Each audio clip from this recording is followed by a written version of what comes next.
ને મિત્રો બસ પરીક્ષા નજીક આવી રહી છે, વધુ ને વધુ આપણે સમ્સ જોઈ રહ્યા છીએ.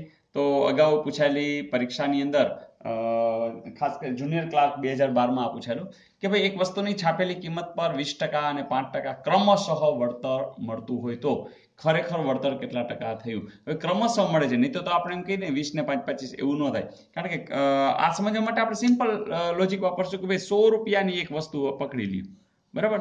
હવે એમાં 20% મળતું એટલે આપણે જાણીએ છીએ કે 100 ગુણ્યા 20, ટકા નહીં લખવાનું, છેદમાં 100 લખવાનું, બરાબર. એટલે આ તો ઉડી ગયા, એટલે જવાબ આવ્યા 20. ચાલો, હવે એ 20 છે એ એનું વળતર મળ્યું, એટલે હવે કેટલા થયા? 80 રૂપિયા. પાછા 80 રૂપિયા ઉપર પણ કેટલા? 5%, એટલે વળી 80 ગુણ્યા 5 છેદમાં 100, બરાબર છે. તો જુઓ છે 5 એકુ 5, 5 દુ 10, 2 અને 4. તો હવે કેટલા રૂપિયા વળતર? 4. તો જુઓ છે 80 માંથી 4 છે એટલે કે 76. તો 100 રૂપિયા વાળી વસ્તુ હવે 76 માં મળવાની છે. કારણ કે પહેલી વખત એક 20 રૂપિયા અને 4 રૂપિયા એમ કરીને ટોટલ 24 રૂપિયા ઓછા થયા. એટલે કે 100 માંથી તમે જ્યારે આવું કરશો ત્યારે 24 રૂપિયા ઓછા થાય છે. એનો અર્થ કે વળતર 24% જેટલું થયું, એટલે કે આપણો જવાબ આવશે 24. તો મિત્રો આ રીતે 100 ના બેઝથી તમે ઝડપથી કરી શકશો. મિત્રો 4 ક્રમશઃ એકી સંખ્યાઓની સરેરાશ તમને 40 આપી હોય તો બીજી તથા ચોથી સંખ્યાઓનો ગુણાકાર ખાલી જગ્યા થાય. મિત્રો જ્યારે આવું સરેરાશ કહી દઈએ ને શબ્દ, ત્યારે ઈ છે ને વચ્ચે છે એમ સમજી લ્યો. આ 40 ક્યાં છે? વચ્ચે છે. પણ 40 તો બેકી સંખ્યા છે, એટલે કે 40 પછી કોણ આવે? 41. ચાલો હજી 42 નથી લેવાની, 43, બરાબર ને. અહીંયા આગળ કોણ હોય? તો કે 39, અને એકી સંખ્યા કોણ હોય? 37.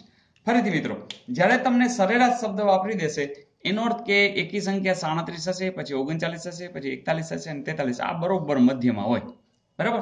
ધારો કે એમ કીધું હોત કે 30 છે તો અહીંયા આપણે 30 મૂકત, અહીંયા 29 હોત, અહીંયા 27 હોત, અહીંયા 31 હોત અને અહીંયા 33 હોત. બસ આટલું સિમ્પલ હોય છે. અને એકી સંખ્યા કીધી હોય તો એકી સંખ્યા લેવાની છે. હવે એને એમ કીધું છે બીજી સંખ્યા. ચાલો બીજી સંખ્યા કઈ થઈ? આ જો આ પહેલી સંખ્યા થઈ, આ બીજી સંખ્યા થઈ, આ ત્રીજી થઈ અને ચોથી. આને કઈ લેવાનું નથી કારણ કે એકી સંખ્યા નથી. આ તો ખાલી નક્કી કરવા માટે તેની આવે છે. અને બીજી સંખ્યા અને બીજી કઈ કીધી? ચોથી સંખ્યા. ચાલો આ બેનો ખાલી ગુણાકાર કરવાનો છે મિત્રો. તો હવે તો તમને આવડે છે 39 ગુણ્યા 43. ચાલો આપણે ગઈકાલે શીખ્યા હતા એનો જ આપણે ઉપયોગ કરી. તમને ખ્યાલ છે કે આ ગુણાકાર ડાયરેક્ટ કરવો હોય તો પહેલા આમ ગુણાકાર કરો, પછી ચોકડી ગુણાકાર કરો, પછી પાછો આમ ગુણાકાર કરો. ચાલો આમ ગુણાકાર ખબર છે, 9 તેરી 27, 2 યાદ રાખશું. ચાલો ચોકડી 3 તેરી 9, 9 ચોક 36. ચાલો 3 તેરી 9 અને 9 ચોક 36, 36 ને 9 45, પાછા ઉમેરવાના છે તો 47, વળી 4 યાદ રાખજો. ચાલો 4 તેરી 12, 12 ને 4 16. તો આવી રીતના મોઢે ડાયરેક્ટ હવે તમે કરી શકો છો. તો જવાબ આવશે 1677. Is it okay? ને મિત્રો કયો અપૂર્ણાંક સૌથી નાનો? તો બસ આમને મેં ખબર પડી જાય એવું છે કે 5 અષ્ટાંશ છે તો તમે 5 ને 6 વડે ભાગો તો બરાબર ને, 6 સત્તા 42, પછી 8 6 48, બરાબર. તો 0.8 જેવું આવે, પછી સમથિંગ આવે જ છે. પણ અહીંયા જોયો છે 7 9 63, બરાબર. એટલે હજી 8 9 72 વધી જશે એટલે 0.7 જેવું આવશે અહીંયા. તો 6 તેરી 18, પાછા 6 તેરી 18 એવું કંઈક આવશે. અને અહીંયા તો 0.6. જો આમાં સૌથી નાનું કોણ દેખાય છે? 0.8 છે, 0.7 છે, 0.66 છે, 0.60 છે.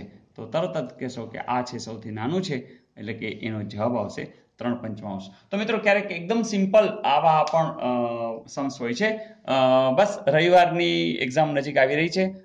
ટેટની પણ વિદ્યાર્થીઓ દઈ રહ્યા છે ઘણા બધા, અને ઘણા જે સિનિયર ક્લાર્ક છે એની પણ દઈ રહ્યા છે. મિત્રો આ વખતેની પ્રેક્ટિસ તમારી જોરદાર છે, કોઈ ચિંતા કરતા નહીં. હજી જેટલા દિવસો હાથમાં છે એ દિવસોને સરસ ઉપયોગ કરો. તમારા માટે વિડીયોઝ નવા મૂક્યા કરીશ, તમે જોતા રહેજો. બને તો પ્લેલિસ્ટની અંદરથી ગુજરાતી ગ્રામર છે, કરંટ ટોપિક્સ છે, અન્ય જે મેથ્સ રિઝનિંગના છે, જીકેના જે છે, ઇતિહાસના છે, તો ભૂગોળના છે, બંધારણના છે, તો એ બધા જોતા રહેજો.